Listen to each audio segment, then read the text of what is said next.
Welcome back to the deep dive. Today we are plunging headfirst, and I mean deep, into a world of towering heels, even taller houses, and, well, let's just call it a side helping of exceptionally spicy interactions. We are, of course, talking about Netflix's absolute smash hit, Selling Sunset. You know the one, right? Yeah. Those Oppenheim group agents, the phenomenal outfits that honestly sometimes upstage the properties, those ridiculously priced houses that just make your jaw drop. And then, of course, that major drama and, dare I say, a generous serving of bitchiness. It's absolutely captivating. It just pulls you in, doesn't it? It really does. It's got this magnetic quality. You can't look away from the sheer glamour of it all. And that undeniable allure of seeing how the other half lives, especially in the high stakes, ultra competitive world of LA luxury real estate. Yeah. It's kind of a fantasy world, but it feels so accessible on screen. Exactly. And for a long time now, honestly, especially since like season 5, there's been this one question that just keeps buzzing around in everyone's minds, The big one. It's the elephant in the marble-floored room. Just how real is Selling Sunset? That right there is our mission today. We've really stacked up a ton of sources for this deep dive. Everything from eagle-eyed fan forums and celebrity tweets that really got people talking, Right. to meticulous investigative reports and candid interviews directly with the cast members themselves, and even rival real estate stars who have a lot to say. And our goal here, to be very clear, isn't to shatter the magic for you. Because, let's be honest, part of the fun is the illusion. Quickly. But what we do want to do is extract the most important nuggets of knowledge and insight from all these diverse sources we've gathered. It's really about giving you a shortcut to being well-informed about the show's authenticity, its actual real estate prowess, and of course those often scandalous feuds that truly do keep us all glued to the screen season after season. Yeah, they really do. We're going to examine the facts, the wildest fan theories, and even the cast's own surprising admissions to truly understand the complex, multifaceted layers of what reality TV means in this particular context. Okay, let's unpack this then. We're going to start by diving headfirst into what we're calling the illusion of real estate. Is all this luxury and drama really happening, or is it just for show? Because right off the bat, there were some pretty major red flags that really sparked widespread fan skepticism, weren't there? I mean, I'm talking about that infamous fake phone call from season 5. Do you remember that moment? Oh, I absolutely do. It was quite the moment, wasn't it? There really was. It truly broke the fourth wall for many viewers. Eagle-eyed fans and the Selling Sunset fan base, as some of the most dedicated and observant viewers out there, spotted this massive, almost comical production error during a scene. Yeah. Jason Oppenheim was supposedly on a crucial phone call, looking all serious. But if you paused the screen, it was crystal clear. His phone screen was actually showing his camera app. The camera app. Not even like the call screen minimized or anything? Nope. Not a call log, not a contact, just the camera. Yeah, like it was right there for everyone to see. And, some people, bless their hearts, tried to defend it by saying, oh, iPhones can be on camera during calls. And technically that's true if you're, FaceTiming. But really, They're not like that. not like that. If you're making what's portrayed as an urgent, high-stakes business call about a multi-million-dollar property, are you actively navigating to your camera app mid-conversation? I mean, not likely. Highly unlikely. That one small, almost trivial detail really, truly amplified the widespread speculation that something was decidedly off with the show's reality. It was a tiny crack that became a chasm for many. It definitely solidified that narrative, didn't it? And if you look at the fan feedback across social media, particularly on Twitter, which is now X, the sentiment was widespread. Oh, yeah. Viewers were calling a lot of the drama they were seeing forced, painfully scripted, and beyond obvious. Beyond obvious. I saw that exact phrase. Yet, and this is what's so fascinating about the appeal of constructed reality, they would often follow up by saying they still enjoyed it nonetheless. Right. It's this weird cognitive dissonance we all have. There's this collective understanding, almost a shared wink, that it might be fake, but there's a continued, almost paradoxical enjoyment of the spectacle. It highlights how much audiences are willing to suspend disbelief for pure entertainment. Right. It's like a delicious, guilty pleasure that we all know is bad for us, but we can't stop indulging. And speaking of storylines that just absolutely scream scripted from the rooftops, we have to talk about Nicole Young's drug test storyline. Oh boy. Yeah. Oh, that was peak top-tier reality TV absurdity, wasn't it? The whole saga where Chrishell Stause, out of nowhere, accused Nicole of being cracked out and taking drugs at a group dinner. It was quite the scene, which then led to Nicole actually undergoing a drug test to, prove her innocence on national television. That whole interaction was initially branded by some as incredibly top-tier reality TV because of its sheer shock value and the personal nature of the accusation. Sure, the shock value is there. But many others were just not convinced of its authenticity, not for a second. We saw comments like, "This is so clearly scripted," specifically calling Nicole's drug test moment so evidently scripted and cringe. No cringe, yeah. Another viewer straight up wondered if Netflix had given Nicole a storyline to follow, implying a direct hand from the production team in orchestrating that particular dramatic arc. Right, like, here's your conflict for the season, go. Exactly. It really suggests a significant level of production intervention in crafting these explosive dramatic narratives rather than them being purely organic. It really does, doesn't it? It makes you wonder how much is truly organic, spontaneous conflict between individuals and how much is, assigned by a producer. And it wasn't just fans on social media either. Even celebrities and industry insiders, people who really know the LA scene, started raising their eyebrows. Chrissy Teigen, the model and wife of John Legend, famously did her own detective work, as she put it. Yeah, I remember that tweet. She tweeted her hesitations, saying she looked at LA real estate often, and had never seen any of these people, referring to the Selling Sunset agents. And that sentiment was even echoed by her own real-life agents in LA. That's a significant observation, especially coming from someone as deeply entrenched in the LA social and property scene as Chrissy Teigen. It wasn't just a casual thought either. It resonated. No, it really landed. And it certainly wasn't an isolated thought within the industry. The Mail, on Sunday, for instance, conducted an investigation where a long-term LA real estate agent stated very bluntly that while the Oppenheim brothers themselves are the real deal, meaning they have genuine businesses and reputations. Okay, fair enough. The women on the show were, and I quote, hired to make the show sizzle. Oof. Hired to make the show sizzle. That's a pretty strong claim about the casting strategy and the show's priorities, isn't it? Ouch. That sounds a little harsh, but it does align with some other findings. The Mail's investigation also found some pretty interesting, almost incriminating licensing timestamps. Yes, the timelines. They revealed that some agents, like Chrishell Stause and Amansa Smith, only acquired their real estate licenses shortly before filming for Selling Sunset actually began in 2018. Which is telling. This suggests that for some, the show might have preceded their substantial experience in the field. Yes, that's a crucial detail because it raises immediate questions about their prior practical experience in the demanding real estate field. Right. Were they experienced agents who got cast or cast members who then got licensed? Exactly. The Mail's conclusion from all these findings was that the figures seemed to suggest the show relied on the women more for drama and beauty rather than cold, hard sales. The implication being that their primary role was entertainment. Of course, Jason Oppenheim was very quick to shut this down and defend his team, strongly asserting that all of the women who work out of the Oppenheim group are licensed and successful real estate agents. No, he has to say that. It's a key point of contention. The show's narrative versus external perceptions and findings. The very legitimacy of his business is tied to this, especially with the brand being amplified by the show. He would say that, wouldn't he? He has to protect his brand. But here's where it gets really interesting, because we have some major revelations from insiders that are just, bombshells. Okay, lay it on us. I mean, the biggest, clearest indicator that the show might be largely staged has to be the news that Mary Fitzgerald and Romaine Bonnet's on-screen wedding at the end of season 2 was, in fact, entirely faked for the camera. The wedding. Yes. This wasn't just a little white lie. It was a full-on fabrication. Yes, this was huge. An absolute bombshell that came out in the press. TMZ reported that Mary and Romaine had actually been legally married for a whopping 19 months prior to their lavish, televised on-screen nuptials. 19 months. They had tied the knot on March 9, 2018, but the show portrayed their wedding as happening on October 12, 2019. That's a significant time gap to keep secret from viewers. Huge gap. And, frankly, it completely undermines the dramatic tension built around their big day on the show. It truly reveals the extent to which narrative is prioritized over reality.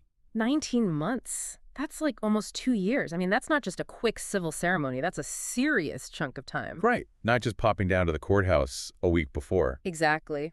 Mary and Romaine, to their credit, did try to defend it to Metro, stating that they had a civil union and didn't feel properly married until the filmed wedding, implying the TV ceremony was their true celebration. The civil union defense. But then, of course, Mail Online quickly countered that California doesn't actually offer civil unions for what appeared to be a standard marriage certificate between a heterosexual couple. Yeah, that defense didn't really hold water, did it? So it was a pretty flimsy defense, if you ask me, and one that didn't hold up to scrutiny.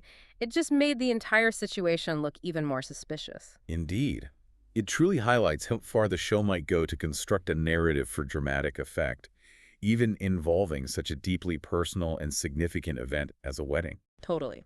And then we have Christine Quinn, who has become quite the tell-all queen, hasn't she? Oh, Christine. Yes, spill the tea. She spoke candidly on Brandi Glanville's podcast, admitting very directly that producers encouraged her infamous, long-running feud with Chrishell. She said, and I quote, "From day one, obviously the producers had certain things in mind.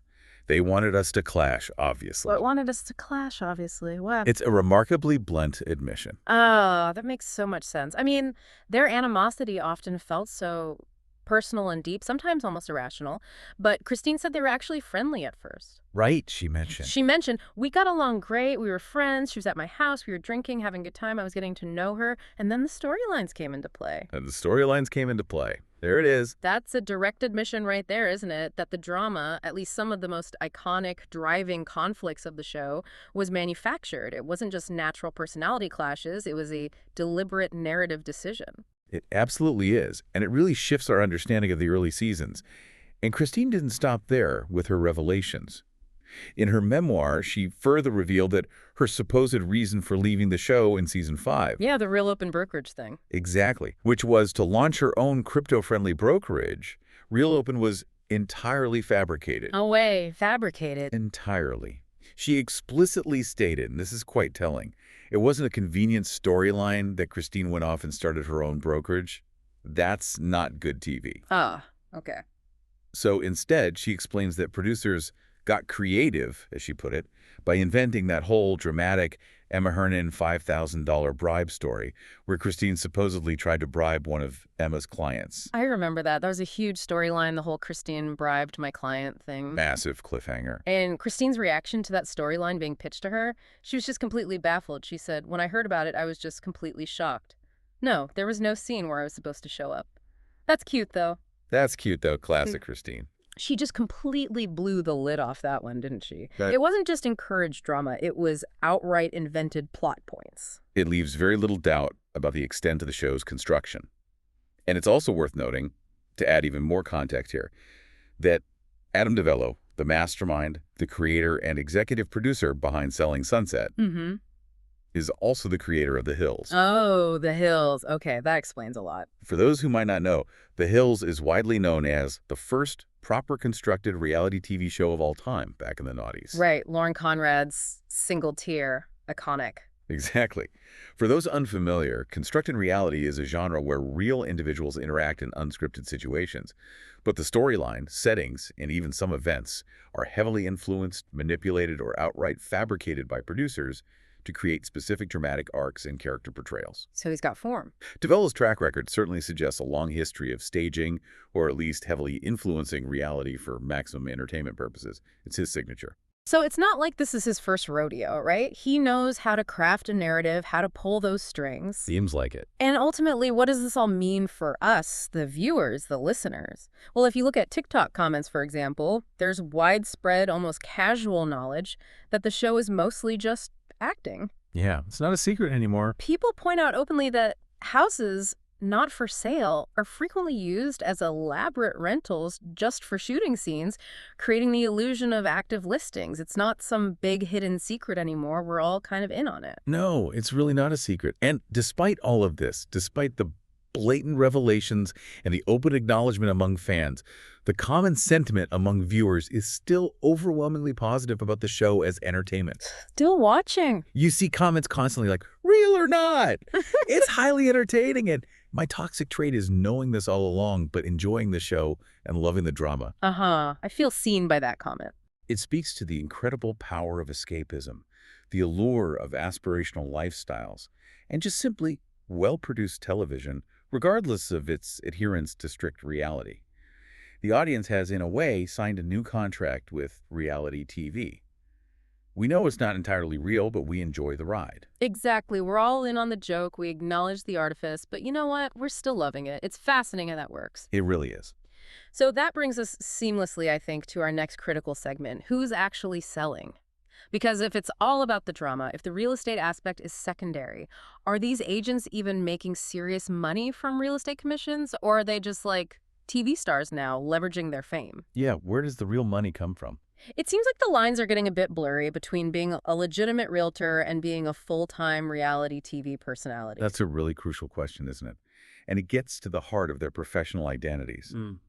The common observation among viewers and critics alike is that the show is way more about drama than detail when it comes to the actual real estate transactions. Definitely feels that way sometimes. And if you look at the economics for the cast members, external sources indicate they're reportedly paid a substantial sum, anywhere between $10,000 to $40,000 per episode. Wow. Okay. Per episode. Plus, they're phenomenal high-fashion outfits. Those are often loaned from designers or stylists, not purchased. The wardrobe budget isn't their own. Got it. So their income streams are clearly not solely tied to real estate commissions. That's a pretty sweet deal, honestly, especially if you're pulling in 40 grand an episode. And an insider perspective even suggests that many of these prominent stars are too busy enjoying life in the spotlight to work the demanding hours that a truly successful, high-volume real estate agent needs to put in. Right. Real estate is a grind. I mean, successful real estate requires constant grinding, networking, showing properties multiple times a day, dealing with difficult clients, and cold, hard sales. It's a demanding, all-consuming profession, not just showing up for glamorous open houses. It really is. And that perception creates a tension with their portrayal on screen. However, we also have to consider the defense from within the Oppenheim group itself. Mary Bonnet, for instance, has been very keen in interviews to emphasize that a large, significant portion of her actual sales are never shown on the series. Okay, what does she say? She stated that 80 to 90% of my sales have never been shown, particularly deals in the $2 million to $4 million range. 80 to 90%, that's a lot. She claims that Netflix simply wants to show the glitz and glamour, implying the lower value but genuine sales aren't dramatic enough or visually appealing enough for television. That's a fair point, I suppose. You don't really want to see someone selling a $2 million condo when there's a magnificent $75 million listing available, even if it never sells. Right. The spectacle wins. And Jason Oppenheim himself has been quite defensive, especially against Chrissy Teigen's initial public claims. He fired back, strongly asserting that the insinuation that the agents on our show are not experienced, successful, or licensed evidences a complete disregard for the facts. Strong words. He cited hundreds of millions in transacted sales and more than 50 years of combined licensed real estate experience within his team. He's clearly trying to protect the integrity of his brand and the legitimacy of his agents. He had a very strong counterattack, absolutely. He had to. The show is a massive promotional tool for his business, and its perceived legitimacy directly impacts his brokerage. True. But what's fascinating here is looking at the actual public sales figures from May 2023 to May 2024. These numbers, derived from publicly available real estate transaction data, provide a really interesting concrete snapshot of who's actually moving property. Okay, they're real numbers. And some of them, frankly, are quite surprising and illuminate the realities behind the TV persona. Okay, let's break this down because this is where the rubber meets the road. Who's actually raking in the cash from real estate? Starting with the boss himself, Jason Oppenheim is absolutely dominant. Yeah, Jason's numbers are huge. He's not just the face, he's still a powerhouse. He sold an astonishing $154.2 million in properties during that period, which translates to an estimated $3.8 million in commission. Wow.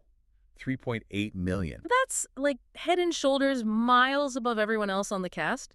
He's still doing the work. He's clearly still very much a high-performing hands-on broker, despite all the TV commitments. Yeah. Then you have Nicole Young, who, despite being relatively new to the main cast and facing a lot of on-screen drama, had quite impressive sales. $14.45 million sold, Okay, Nicole. with an estimated $252,000 in commission. Chriselle Staus, a central figure, sold $11.2 million, translating to an estimated $238,000 commission. Pretty good numbers for Chriselle, still significant. And Mary Bonnet, who, has 15 years of experience and mentioned career sales of over $105 million in total. Yeah, the veteran. Sold $11.2 million in the specific period, with an estimated $197,000 commission. Emma Hernan came in at $9.4 million sold, estimated $141,000 commission. So decent numbers, but maybe not quite reflecting the megastar status sometimes portrayed. Right. And Brettisi, a newer addition to the cast, sold $3.9 million, an estimated $49,000 commission. And Chelsea Lascani, $2.3 million sold, with an estimated $29,000 commission. What's interesting there, as you mentioned, is how varied the numbers are, even among the main cast members. And then Brett Oppenheim, with luck presence on the show these days and focusing on opening other brokerages, sold $1.1 million, an estimated $27,000 commission. Barely registering compared to Jason. And then we come to Amanda Smith. 0 sold in that period. 0, like literally nothing. Because, as the sources reveal, she doesn't actually have an active real estate license. Her focus is primarily on interior design. Ah, okay. That makes sense then. So her role is clearly not that of a selling agent, which further highlights the show's casting decisions. So Amanda's literally not selling Sunset, she's designing it. That's quite a revelation, isn't it, when you really look at the numbers? It really contextualizes her role on the show. And one eagle-eyed TikTok user even commented on the commissions shown on screen, calling them the biggest BS, specifically pointing out that for a $20 million house, you're typically looking at a 1-2% selling commission, not the 3% often implied or stated on the show. Right. The standard 3% isn't always the case, especially at that price point. On a $20 million home, that 1% difference translates to an extra $200,000 for the brokerage, which then splits with the agent. So inflating commissions on screen isn't just about glamour, it's about potentially misrepresenting the true financial landscape of these high-value deals. It's all about presentation, isn't it? Making it look as lucrative as possible. Totally. And this brings us to a long-standing, quite public, and very entertaining feud between the Selling Sunset cast and the stars from Bravo's $1 Million Listing, Los Angeles. Oh, this is juicy. This is where the claws really come out. The OG real estate show versus the new kid on the block. Josh Flagg from $1 Million Listing has been particularly vocal, often taking direct jabs. He insists on watching licensed real estate brokers who are, doing actual deals, directly calling out the Selling Sunset agents as actors pretending to be agents. Ouch.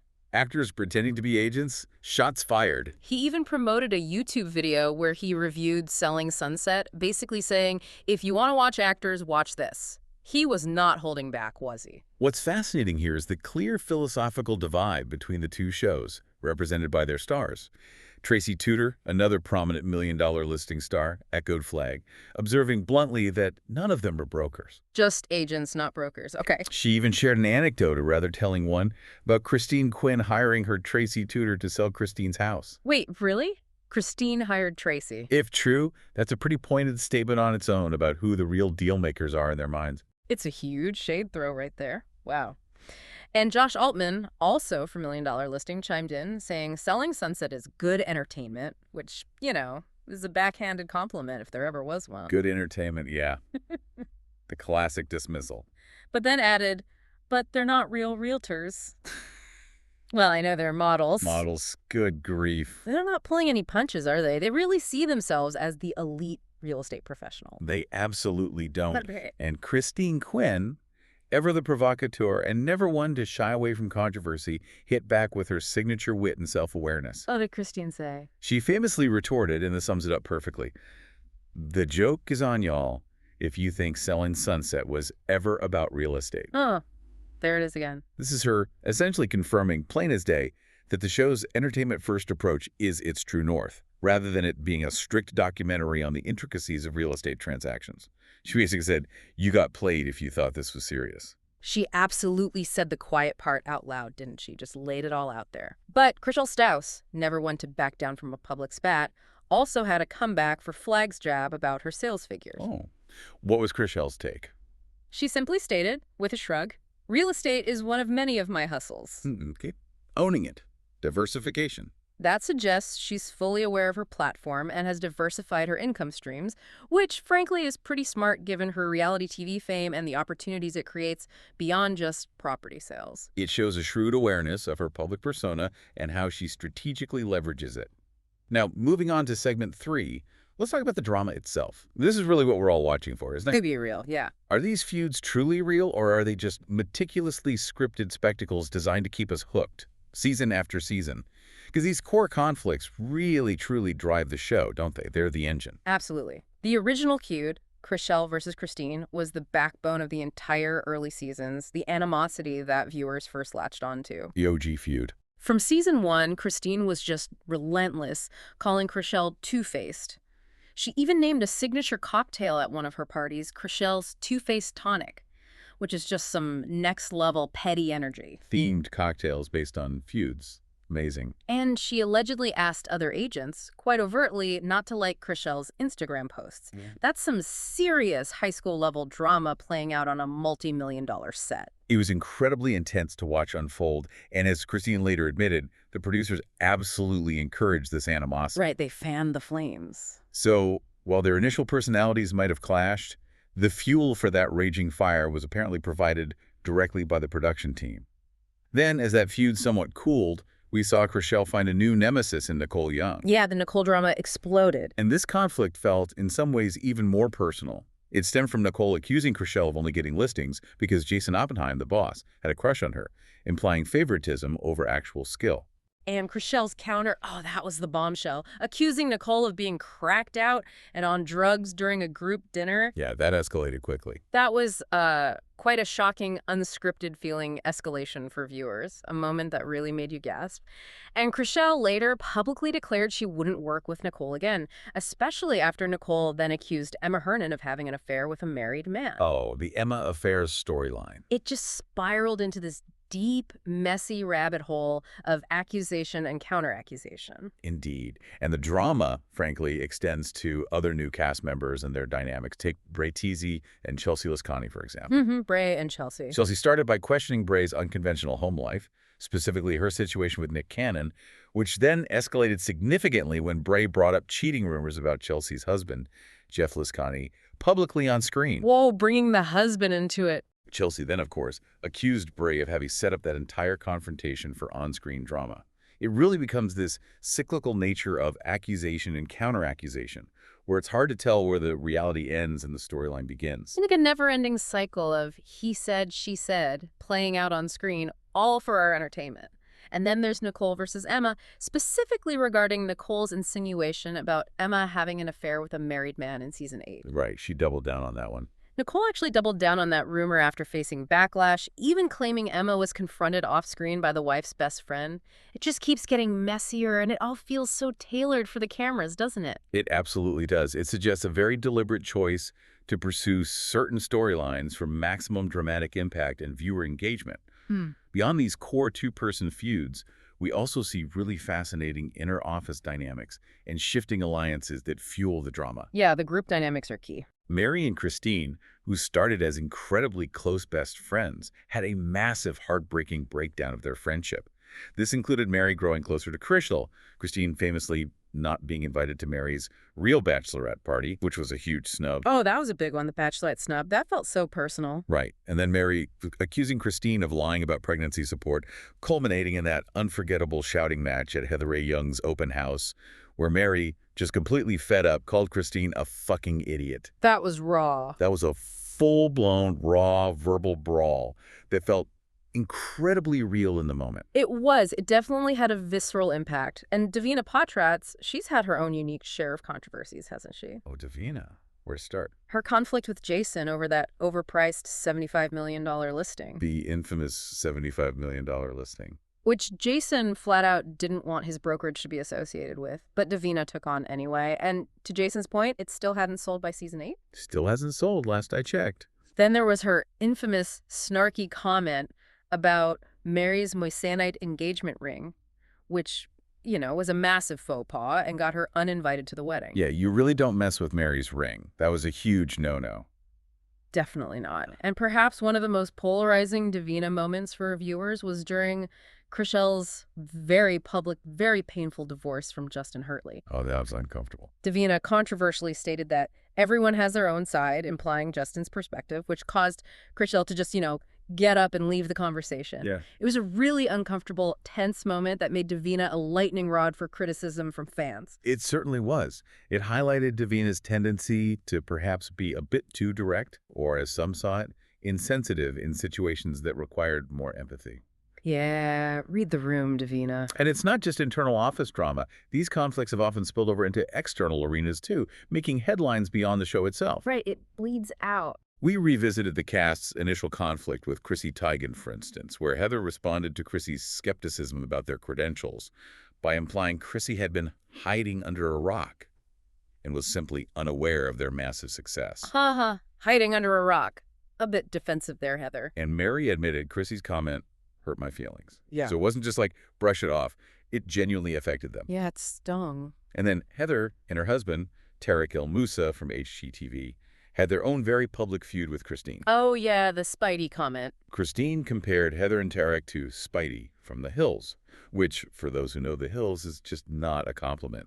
Spidey were infamous for being, very manufactured, attention-seeking. Definitely not a compliment. Tarek strongly reacted to this, calling Christine a big mouth and her comments nonsense. He was not happy. Understandably. It truly illustrates how the show's drama isn't contained within the luxurious walls of the Oppenheim Group office. It leaks into other reality TV universes, celebrity circles, and social media, creating a constantly evolving narrative. It's like its own little ecosystem of drama. And it all brings us back to Christine Quinn's consistent, blunt assertion that some of these fights, like the alleged bribe to Emma Hernan's client, were absolutely produced and staged specifically for television, highlighting the deliberate creation of what she called creative television. Creative television, a nice euphemism. It's clear that for producers, the goal is compelling narrative, not always unvarnished reality. So what does this all mean for us, the listeners, the viewers? It means that this curated drama, whether it's entirely real, entirely constructed, or somewhere in that blurry middle, is undeniably effective. It keeps us hooked and returning for more seasons, doesn't it? Absolutely. Hook, line, and sinker. It highlights the show's immense success as pure entertainment, regardless of its level of realism. It's like a magic trick, and we're all in on it, happily suspending our disbelief for the sake of a good story. Precisely. And that success, that undeniable audience engagement, has naturally led to various cast departures and the expansion of the entire selling universe beyond just Los Angeles. Right, the empire grows. Which leads us to our final segment, Beyond the Sunset. Why have some of these beloved or sometimes hated cast members left? And how did the spin-offs compare to the original phenomenon? Let's start with Christine Quinn, the undisputed queen of stirring the pot. Her departure from the Oppenheim Group and the show was ostensibly to launch Real Open, a cryptocurrency-friendly brokerage, with her husband, Christian Dumontet. Right, the crypto brokerage storyline. But she's also been incredibly busy diversifying her brand. She ventured into writing with her book, How to Be a Boss Bitch, fashion, even famously walking the Balenciaga runway. The Balenciaga walk, iconic. And she's been very open about her aspirations for acting. She stated plainly that she's willing to never leave TV, confirming that her identity now is very much that of a TV personality, leveraging her Selling Sunset fame for new ventures. She's definitely diversified her portfolio, beyond just real estate, building the Christine Quinn brand. For sure. Then there's Maya Vander, whose departure from the show was a very heartfelt decision for more family time. Yeah. Maya's situation was really sad. Which became critically important after the tragic loss of her baby at 38 weeks. She relocated to Miami and established the Maya Vander Group with Compass, which is a major legitimate brokerage, showing a very genuine commitment to continuing her real estate career outside the demanding spotlight of the show. Absolutely. Her reasons were deeply personal and highly relatable. A very understandable move. A completely understandable and deeply personal reason for stepping back, and you really felt for her. And Davina Potratz. She famously left the Oppenheim Group for rival agency Douglas Elliman. Yes, Davina's move. Calling it a purely business decision and an irresistible business offer, especially after her public fallout with Jason over that unsold $75 million listing. Right, the listing that wouldn't die. Interestingly, she later requested to return to the Oppenheim Group, showcasing the complex loyalty and business dynamics in play. Oh, She wanted back in. Apparently so.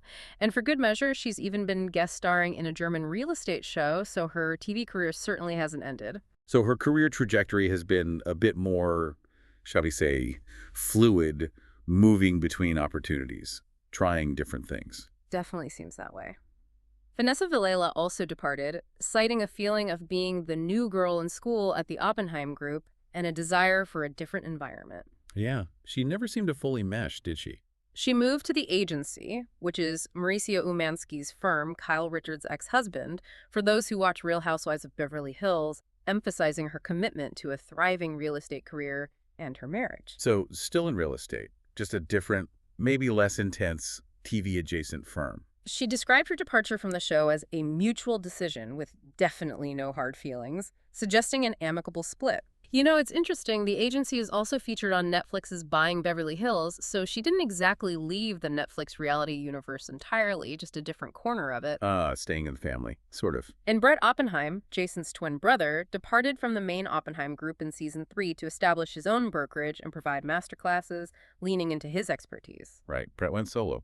While he has less of a presence on Selling Sunset these days, he still maintains a very close relationship with Jason and even has screen time on Selling the OC, helping set up new offices. He's still very much part of the ecosystem. Still around, just in a different capacity.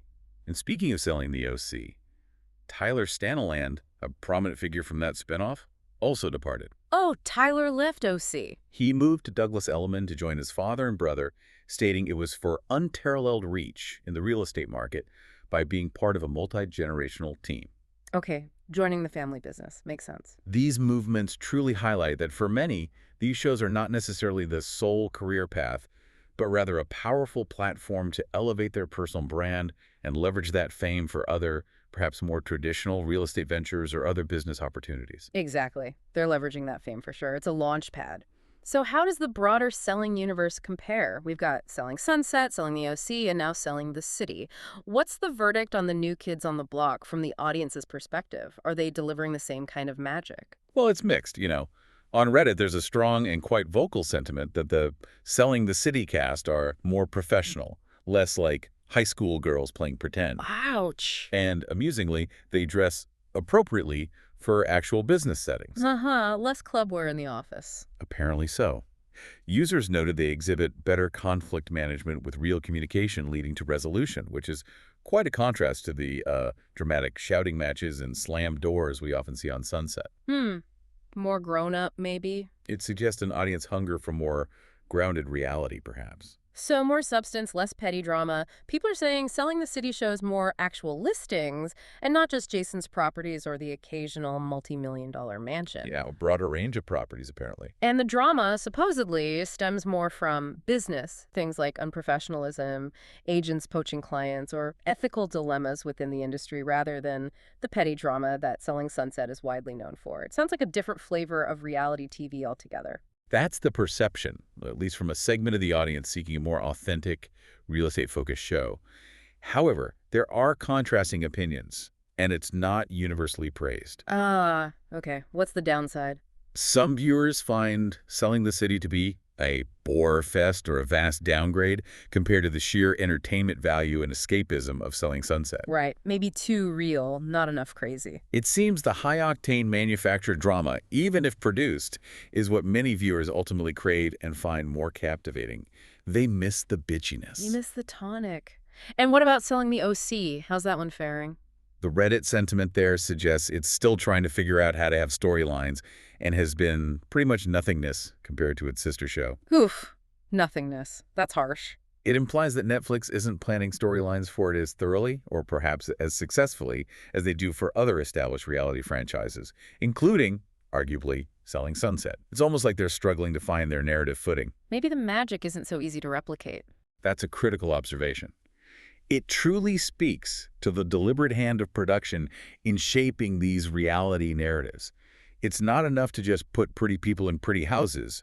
There has to be a compelling story. Gotta have the story. And if you look at the evolution of reality TV, particularly Selling Sunset itself, Season 1 was arguably much more focused on the houses, the actual transactions, and professional interactions. Yeah, I remember it felt a bit different at first.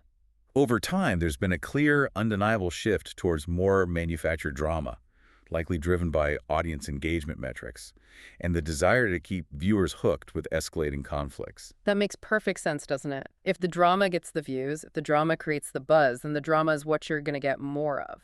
So what does this all really boil down to when we strip away all the layers? What's the core insight here? Well, what we've unpacked today suggests that Selling Sunset truly operates on multiple levels. It is, undeniably, part legitimate real estate brokerage, with actual sales figures, particularly from Jason Oppenheim, showing significant, undeniable transactions. Okay, so there's some reality there. He and his team are doing real work.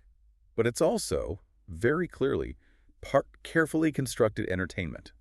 We've seen compelling evidence for staged moments, outright fabricated storylines, and feuds that are, at the very least, heavily encouraged, if not entirely created, by producers. So it's a hybrid. It's a fascinating, almost alchemical blend of authenticity and artifice, designed to create a specific kind of viewing experience. It's that blend, right? It's not 100% fake, but it's definitely not 100% real. It's that, constructed reality that we as viewers just keep coming back to. We do. But why do shows like Selling Sunset continue to captivate audiences, even when we're fully aware of the scripted or staged elements? Yeah, why do we keep watching?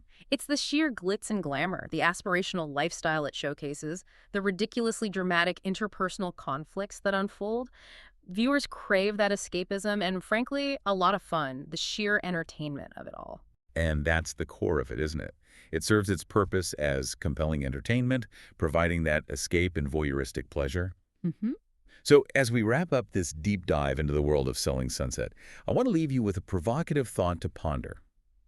In a world saturated with information, where we have instant access to facts, figures, and endless analyses, how does our continued enjoyment of reality TV, knowing its constructed nature, knowing the puppet strings are sometimes visible, reflect our evolving desire for both escapism and perhaps a voyeuristic glimpse into lives far beyond our own? Good question. What lines are we as viewers truly willing to let be blurred for the sake of really, really good entertainment? Powerful question. Something to chew on, for sure. And with that, this has been another deep dive. Thank you for joining us. We hope you're feeling a little more well-informed and perhaps a little more intrigued about the complex, dazzling, and sometimes utterly fabricated reality of Selling Sunset. We'll catch you next time.